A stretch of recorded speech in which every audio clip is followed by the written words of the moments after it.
आपण आहोत कसारा घाटातील उंटदरी या ठिकाणी. आपण जर या ठिकाणी बघितलं तर मोठ्या प्रमाणात जे पर्यटक आहे या पर्यटक देखील आपल्याला दिसतात आहेत आणि बाजूलाच उंटदरी आहे. या उंटदरीतून पूर्ण धुका जो आहे हा धुका पूर्ण हा मुंबई नाशिक महामार्गावरती देखील येतोय आणि याच्यात हा जो निसर्ग आहे निसर्गरम्य वातावरण बघण्यासाठी जे आहेत पर्यटक या ठिकाणी आवर्जून येत असतात आणि आता असाच आपले पर्यटक आपल्या जोडीला आहेत त्यांच्याकडे देखील जाणून घेणार आहोत. काय सांगाल ताई की तुम्ही या ठिकाणी आलेत, कसा वाटलं तुम्हाला? खूपच सुंदर वाटतंय. ही कॅमल व्हॅली पॉइंट ही मस्ट विजिट आहे. इतकं nature friendly, foggy weather, valley आणि असं उत्तम जुळून आलंय. त्यामुळे प्रत्येकाने इथे एकदा यायला पाहिजे या पॉइंटला विजिट करायला. तुम्ही पहिल्यांदा या ठिकाणी आलेत का याच्या अगोदर आले होते तुम्ही? नाही, मी पहिल्यांदाच आले. माझा पहिला अनुभव. मी नांदेडहून आले. नांदेडहून आले. वातावरण आहे खूपच छान आहे. म्हणजे विजिबिलिटी काहीच हार्डली 50 मीटर आहे. एकदम रोमॅन्टिक वातावरण आहे असंच म्हणेल.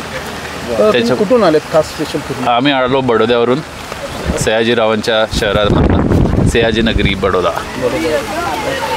आम्ही खरंच खूप एन्जॉय करत आहे. इतकं रोमॅन्टिक प्लेस आहे, तुम्हाला काय सांगू. कॅमल व्हॅली म्हणजे काय म्हणावं, माझ्याकडे शब्द नाही आहे बोलायला. वातावरण आहे आणि एकदम आम्ही मजा करून राहिलो. थँक्यू. आता ह्या ठिकाणी आल्यानंतर जे धुक्याचं वातावरण आहे, धुक्याच्या वातावरणामुळे तुम्हाला काय आठवतं? आम्हाला असं वाटतं की आम्ही कोडाई कॅनलला आलो. असं वाटतच नाही आम्ही की महाराष्ट्रात फिरतोय. महाराष्ट्राचं खूप ऐकलं होतं, त्याच्यासाठी स्पेशली आलो होतो.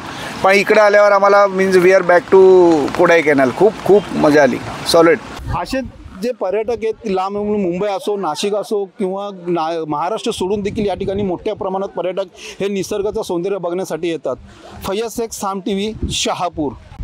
आता isakal.com आहे देशातील नंबर 1 ची मराठी न्यूज वेबसाईट. प्रत्येक अपडेटसाठी isakal.com ला नक्की भेट द्या.